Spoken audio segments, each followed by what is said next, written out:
नमस्कार साथियों। डिक्टेशन 100 शब्द प्रति मिनट की गति से बोली जाएगी, जिसे आपको ट्रांसलेट करके पीडीएफ फाइल बनाकर मुझे भेज दिए। Ready, start. भारत की राजनीति में महिलाओं की भागीदारी कम होने के पीछे अब तक समाज में पितृसत्तात्मक ढांचे का मौजूद होना है विराम। यह न केवल महिलाओं को राजनीति में आने से हतोत्साहित करता है, अपितु राजनीति के प्रवेश द्वार की बाधाओं की तरह काम करता है विराम। लेकिन राजनीतिक दलों के भेदभावपूर्ण दृष्टिकोण के बावजूद मतदाता के रूप में महिलाओं की भागीदारी 90 के दशक के अंत में उल्लेखनीय रूप से बढ़ी है विराम। ऐसे में यह अनिवार्य हो जाता है कि चुनावों के विभिन्न स्तर पर महिलाओं की भागीदारी का विश्लेषण किया जाए, ताकि यह पता लगाया जा सके कि आज़ादी के 6.5 दशक बाद भी इसमें असमानता क्यों है विराम। पैरा।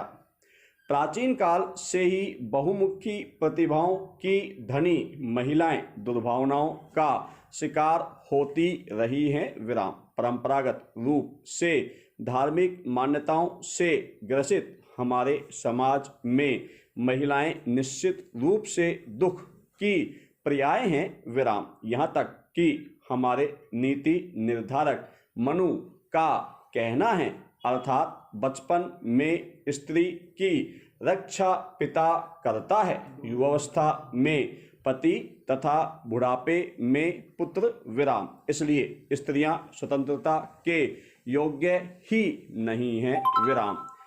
मनु की ऐसी मान्यताओं से कुट कुट कर भरा हमारा पुरुष प्रधान समाज जब महिलाओं के हित की बात करता है तो यह सर्वथा चौंकाने वाली बात प्रतीत होती है विराम। सच्चाई तो यह है कि महिलाओं को शैक्षिक, धार्मिक, सामाजिक, राजनीतिक आदि किसी भी क्षेत्र में अब तक उत्थान का अपेक्षित अवसर प्रदान नहीं किया गया है, और ऐसा केवल हमारे देश में ही नहीं है, बल्कि संपूर्ण विश्व में महिलाओं की स्थिति एक समान है विराम। पैरा। राजनीति में महिलाओं के प्रतिनिधित्व को लेकर दो बातें सामने आती हैं। क्या उन्हें पर्याप्त प्रतिनिधित्व मिलना चाहिए, और यदि मिलना चाहिए तो क्यों? क्या उन्हें राजनीति में पर्याप्त प्रतिनिधित्व की आवश्यकता नहीं है, और यदि आवश्यकता नहीं है तो क्यों?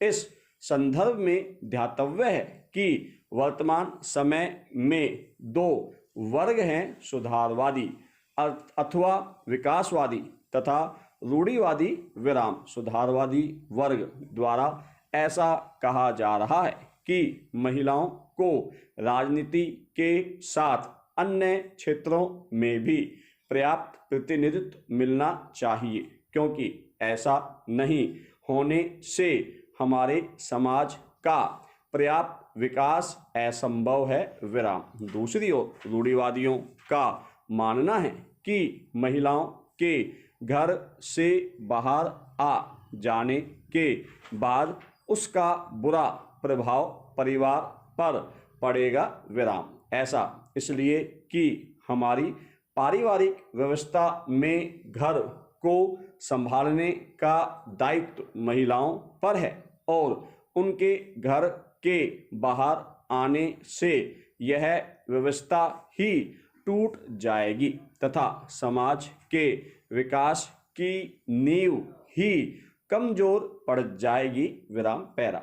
यदि सूक्ष्मता पूर्वक देखा जाए तो ऐसा प्रतीत होता है कि सुधारवादियों और रूढ़िवादियों दोनों के तर्क में सत्यता है, परंतु यह ध्यातव्य है कि क्या महिलाओं को हमेशा चार दीवारियों के अंदर ही कैद कर रखा जाएगा? विराम।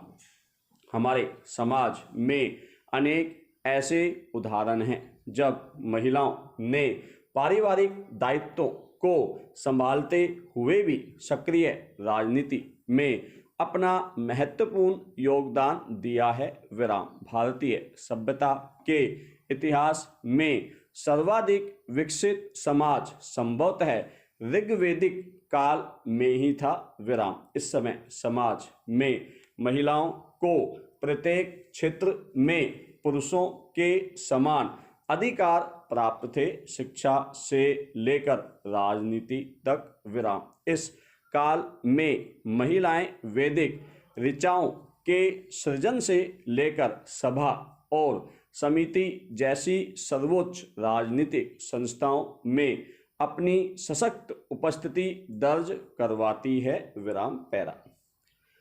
परंतु दुर्भाग्यवश वैदिक काल का ऐसा आदर्श उपस्थित होने के बावजूद हमारे देश में महिलाओं को दबाकर रखने की प्रवृत्ति क्रमशः विकसित होती चली गई। विराम। उत्तर वैदिक काल से ही महिलाओं की राजनीतिक क्षेत्र में सक्रियता कम की जाने लगी। विराम। धीरे धीरे मध्यकाल तक आते आते उनके सभी अधिकार छीन लिए गए। विराम। उन्हें पुरुषों का भोग्या बना दिया गया तथा मध्यकाल में पर्दा प्रथा के प्रचलित हो जाने के बाद तो उनकी स्थिति और भी बदतर हो गई। विराम। वे अपने अधिकारों के लिए किसी प्रकार से आवाज नहीं उठा सकती थी। विराम। आवाज उठाने पर उन्हें विविध प्रकार से सताया जाता था। विराम। पैरा। आधुनिक काल में पाश्चात्य शिक्षा के विकास के बाद महिलाओं के लिए एक बार फिर विकास का नाम खुला।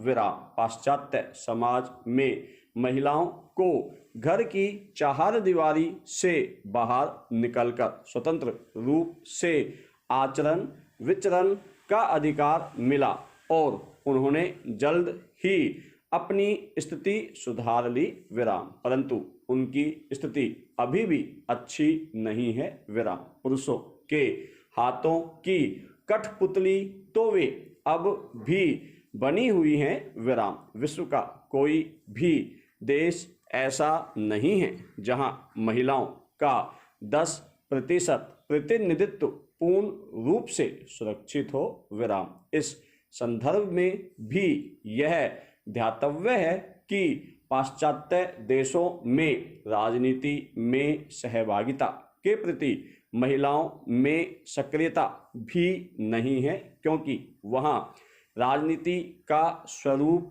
ही बहुत अलग है। विराम। पैरा। महिलाओं को आरक्षण देने की बात सबसे पहले हमारे भूतपूर्व प्रधानमंत्री स्वर्गीय राजीव गांधी ने उठाई थी, परंतु अचानक उनकी मृत्यु हो जाने से महिला आरक्षण की बात वहीं की वहीं रह गई। विराम। उसके बाद विभिन्न दलों की सरकारें बनी और समय समय पर महिला आरक्षण को संसद में पेश करने की कोशिश की गई। विराम।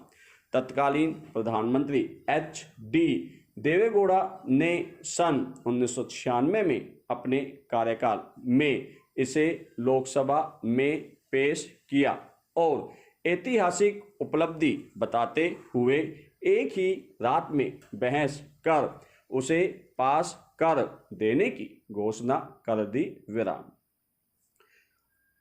उस समय भाजपा की उमा भारती ने नए विवाद को जन्म दिया कि इस विधेयक में पिछड़े वर्ग की महिलाओं के लिए उनकी आबादी के अनुपात में आरक्षण सुनिश्चित कर दिया जाए। विराम।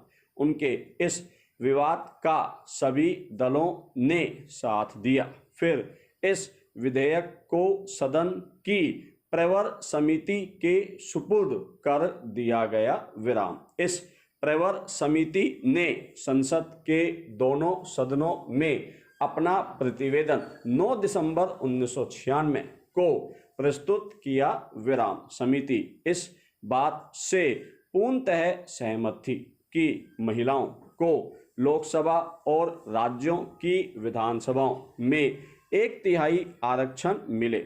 उसमें समिति ने मूल विधेयक के लिए आरक्षित सीटें 1/3 से कम नहीं के स्थान पर 1/3 के निकट कर दिया जाए। विराम। समिति ने इस मांग को स्वीकार नहीं किया कि पिछड़े वर्ग की महिलाओं के लिए प्रस्तावित कुल 33% में से आनुपातिक प्रतिनिधित्व प्रदान किया जाए। विराम। समिति ने सिफारिश की कि इसके लिए सरकार अन्य पिछड़े वर्गों को भी आरक्षण देने पर विचार करे ताकि उन वर्गों की महिलाओं को भी इस आरक्षण का लाभ मिल सके। विराम।